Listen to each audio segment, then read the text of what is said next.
This is SSPTV News, brought to you by Samsung Productions and the Hazleton Standard Speaker. Inspiring the next generation of scientists, engineers, and mathematicians. We'll take you to the Women in Science Symposium next. Why, hello there, and thank you so much for taking time out of your day to watch us in HD on Service Electric Cablevision Channel 513 and in SD on Channel 13. I'm Ken Kara with a reminder to download the Samsung Productions app and stream us on your TV with Apple TV and Google Chromecast. We start with headlines from SSPTV and the Hazleton Standard Speaker. And tonight, an update on the man found dead inside a Hazleton home following a standoff yesterday. According to our media partner, the Standard Speaker, the shooting death of 46-year-old Joseph Paulin was officially ruled self-inflicted by the Luzerne County Coroner's Office today. Hazleton Police Chief Jerry Speziali told us yesterday that the standoff began after an officer was shot at by someone inside the home at 305 East Elm Street. Police responded there after learning of some disturbing posts on social media. Local and state law enforcement officials, including the Hazleton Special Operations Group, surrounded the home for about 4 hours. Fire and emergency responders were also on standby. Police tried unsuccessfully to lure the shooter out with pepper spray and by talking with him via phone and loudspeaker. In the end, they found Paulin dead inside the home. Because an officer did fire a shot at the onset of the standoff, the Luzerne County District Attorney's Office is conducting the investigation. Not long after the standoff ended, Hazleton police arrested a teen who was wanted in connection with the shooting on March 5th. Hazleton police officer Jessica Hutnick conducted a traffic stop yesterday afternoon in the 100 block of South Church Street after observing a BMW operated by a wanted fugitive identified as 17-year-old Felix Deeney. Deeney was charged as an adult with aggravated assault involving a shooting incident outside the YWCA on March 5th. Numerous Hazleton units responded for backup.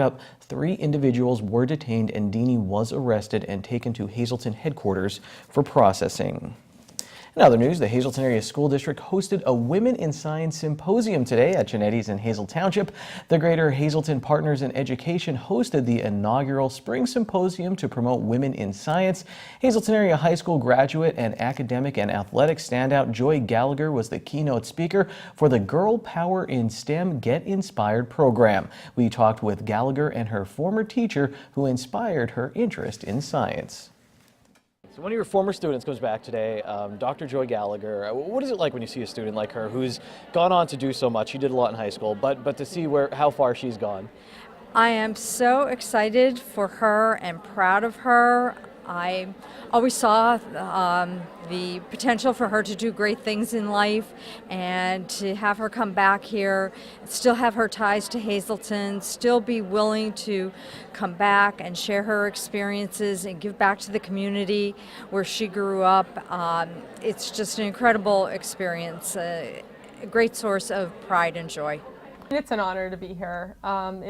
It's really nice to be able to come back and share a little piece of my journey and how I got here. And I think that it's imperative for people who have been from this area to come back. And not everyone stays, right? And to be able to share their experience, and if there's one person in this room that maybe considers a different career path because of something that they heard today, then I think that's great. Or if I can inspire someone to think of their next step a little bit differently, then my day was well worth it. How did you get into the sciences? Was this something you were always interested in, or was there that moment where you're like, this is what I'm going to do? Yeah, so as a kid, I needed glasses in 5th grade, and I ended up needing to go to the eye doctor. Terrible experience. And then actually went to a different eye doctor, had a great experience, loved the sciences, was a big nerd, science Olympiad, loved AP Bio, took all those classes, which really helped me out later down the line, and ultimately shadowed my eye doctor and knew at that point in time, optometry was all. It was all or nothing. I have 50-50 boys and girls at the STEM school, and I see the girls going into so many traditional science careers. Many of them enter end up at the end of 4 years of high school not going into science. They end up going into teaching and communication fields, law, business fields, which are all great, but so many of them don't end up becoming scientists. So I'm really thrilled that we're doing something today that is showing them that women really can do these wonderful things in science. They can overcome great obstacles, and they can compete in what is a man's world of science. Proud media sponsor of today's event, and I will have more from the symposium on the season finale of Out of Left Field later this month on SSPTV. Have you registered yet for the Run Walk 2018 sponsored by Lehigh Valley Health Network? The big event takes place on Saturday, April 28th. Our Sam Lassant talked with one of the organizers. It's a 5K run walk that's hosted by Lehigh Valley Health Network. Our administrator is Melissa Curdo and the race director is Corrine Stone. We have a couple platinum sponsors, Hazleton Auto Mall and Pinnacle Northeast. They're the platinum sponsors for the Run Walk, and it's an event that's held at Community Park. We host it every April to encourage people to get out, walk, run, some wellness, and then there is a post-race party that is sponsored by Damon's at Community Park as well. What are the categories?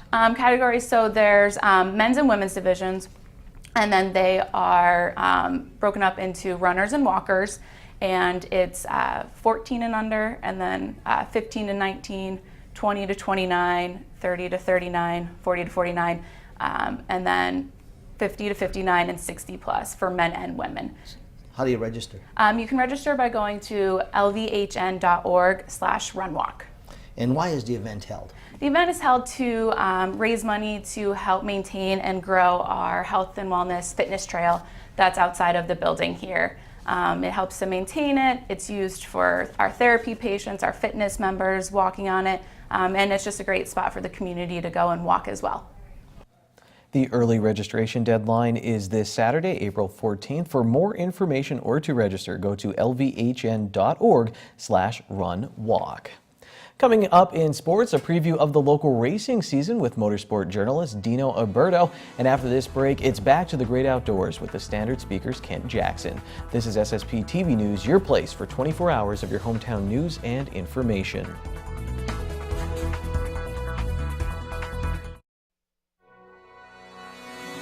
This is SSPTV News, brought to you by Samsung Productions and the Hazleton Standard Speaker.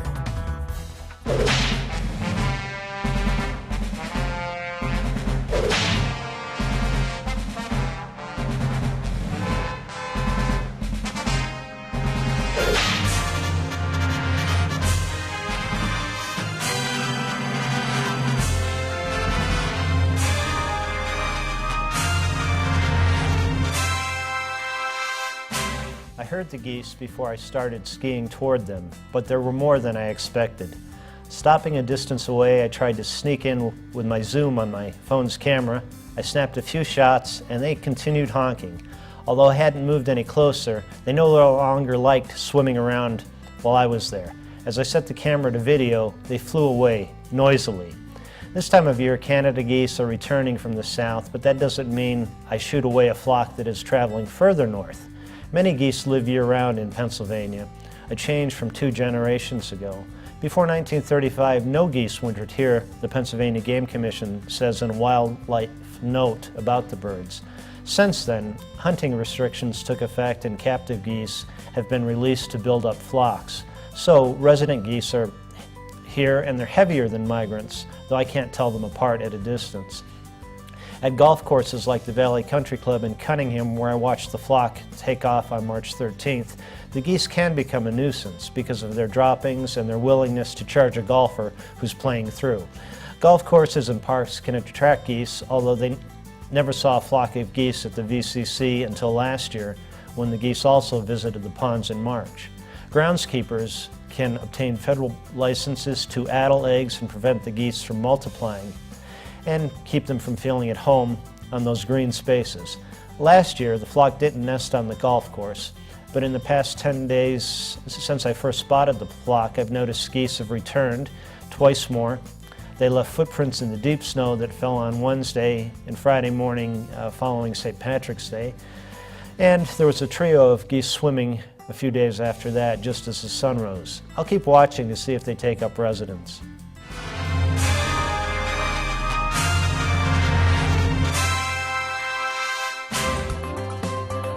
Time now for weather on SSPTV News. Spoiler alert, Friday looks great. Let's get to our forecast now from the National Weather Service. Good stargazing night tonight. Mostly clear, low around 28 degrees. And then on Wednesday, it will be mostly sunny and we'll have a high in the upper 40s. Wednesday night, a 30% chance of some showers, mostly cloudy, low of 35 degrees. Thursday, a 40% chance of rain, mostly cloudy, will hit 59 degrees, windy with gusts as high as 24 miles per hour. At night, mostly cloudy, low of 45 degrees. Friday, we get up to 67 under partly sunny skies. At night, a low of 50, partly cloudy skies, and then Saturday, partly sunny, high of 69.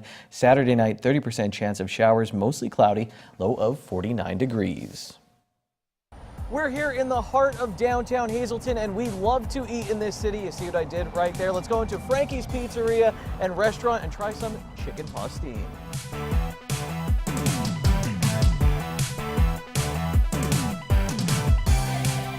Back warm and toasty inside Frankie's Pizzeria and Restaurant with Lauren Sacco, one of the owners. We're talking about soup today. It's, I think all year is a great time of year for soup, but especially now. You said, I want to do this because it's kind of flu season. This will make you feel better. I mean, this family thing too, you know, a little soup, make you feel better, a little family remedy.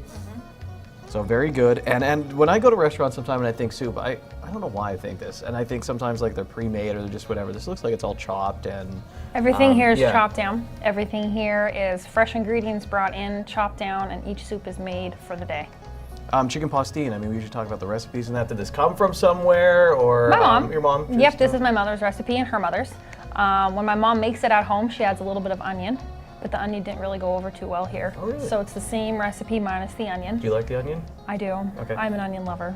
Yeah, so do I. Like that. So what makes it the pastine? Is that the pasta that is in there or the... Yes, yes. Now if you would ask an Italian person, what are you eating? They would say chicken pastine. Pastine. Yes. I'm saying pastine. Pastine. Pastine. It's funny like how when people come in, it's kind of like the word skabutz. Okay. But some people don't know how to pronounce it. But this is a recipe that goes back, I'm 31 years old, so way beyond me. And it's a good soup. It's good for the flu. I drink just a cup of broth every day. Okay. And honestly, knock on wood, I feel that's why I haven't been sick this whole winter or anything crazy. I believe it too. It makes you feel better. Yeah, I mean, we work. Thing or, yeah, we work with a lot of people. I mean, we're touching money, touching dirty dishes, touching the table, and I'm constantly washing my hands. And every day as I'm cleaning up, I drink a bowl of chicken broth. Buy the soup. I'm going to try this. Is it talk about coming up with the soups, and do you do a different one daily? I mean, do things change? Is that a pain in the restaurant industry? Do you guys like the soups? Just talk about that. No, we're actually a very big soup place. We do a lot of people that will come in that'll order a bowl of soup and an order of breadsticks for a little bit of a lighter lunch. But the chicken pastine is available every day of the week. And then on Monday, we will do a beef soup. On Tuesday, we will do a cream soup. On Wednesday, we'll do sausage and bean. Thursdays, we'll do the Italian wedding. And Friday, we switch it up between clam chowder or pasta visual. You can really tell too, and like I said, I get soup everywhere. And sometimes you go and you get the chicken pastine. And it's all broth, and there's no noodle or anything or whatever it is in there. And this, look at how hearty that is. We'll show you. And it makes a difference, I think, with the vegetables too. Yeah. I can't stand too when you go out sometimes, and a cup of soup is like 3 bites and you're done. And a bowl of soup is what our cup is here. So when you come in here, you're getting a hearty portion. And any of our soup, especially even this one, now that it's flu season, any of our soup you can get by the cup, the bowl, the quart, or even a gallon. We're able to accommodate a gallon in. So take it out. One last thing I really want to ask you, how do you balance too, and maybe there's not a way, sometimes I have a soup and it's so salty I can't taste the vegetables or I can't taste this. I like that I could taste carrots in here and I could taste celery, like it seems to. It's not overpowering with the broth. Yeah, there's a little trick. I shouldn't even say trick. It's not even a secret. It's just kind of balancing it out. If there's a little bit too much of salt or a little bit too much of a chicken taste, then you can offset it and add a little bit more hot water and dull your broth down a little bit. So there's really no way to screw it up. I love it. So come in on a cold winter day, or if you're feeling down any time of the year, I think even mentally it cheers you up. Like if you're feeling a little down, come in, have a bowl of soup, and they'll cheer you right up here at Frankie's. Frankie's Pizzeria and Restaurant on Wyoming Street in Hazleton is closed through April 15th for remodeling. The Vito family looks forward to showing off their new look on Monday, April 16th when they reopen. In the meantime, check out their Facebook page for a chance to win a complimentary lunch for 2 when they reopen. From the blue screen to a green screen now, your midday winning Pennsylvania lottery numbers: pick 2, 70, pick 3, 089, pick 4, 0466, pick 5, 44840. Wild number is 0. Today we're talking local racing with Dino Alberto, plus I have a jam-packed scoreboard when we come back.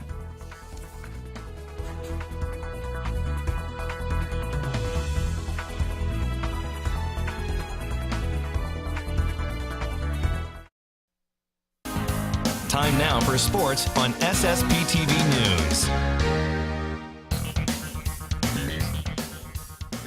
Once again, we're keeping track with Dino Alberto, local motorsport journalist, as well as the general manager at Mahoning Valley Speedway and president of the Eastern Motorsports Press Association. How you doing, Ken? Good to be back, as always. Good. I actually put the mic. I thought maybe I got one of the titles wrong. Nailed all of them there, I guess. So I'm off to a good start. But we're here to talk about a new year in the local racing scene, a new season. Weather preventing a lot of things from happening, Dino. But what are you excited about as we head into 2018 and the racing season regionally? It's April, and just like every season, everybody's stoked. They're ready to go here. We've had enough of the winter, and unfortunately, Mother Nature is just not letting go. She's got a grip on us. Some tracks have been a little stalled right now. It's been a slow start to the 2018 season, but everybody's just anxious to get out there and hit the track, whether it's a dirt track, an asphalt track, drag strip, you name it. But it's going to happen, and I think it's going to be in full bore. There's a lot of excitement and enthusiasm this time of the year to get things rolling after a tough winter. All right, so Regional Motorsports 101, if people are just jumping into it this year, who are some drivers they should look out for, and what should they know? Well, Brian DeFebo, who hails out of Berwick, is the reigning champion down at Mahoning Valley Speedway. He's a multi-time champion at Evergreen, one of the winningest drivers here in northeastern Pennsylvania, as a matter of fact. He's going to be coming back to defend his title down at Mahoning Valley, where he got his first championship a year ago. He just absolutely astonished me the way he drove down there, because he was racing for points. But years past, he just came down. He was just kind of doing his thing. But he proved to me that he is a true champion. What he did at Evergreen over the years and what he did last year at Mahoning Valley.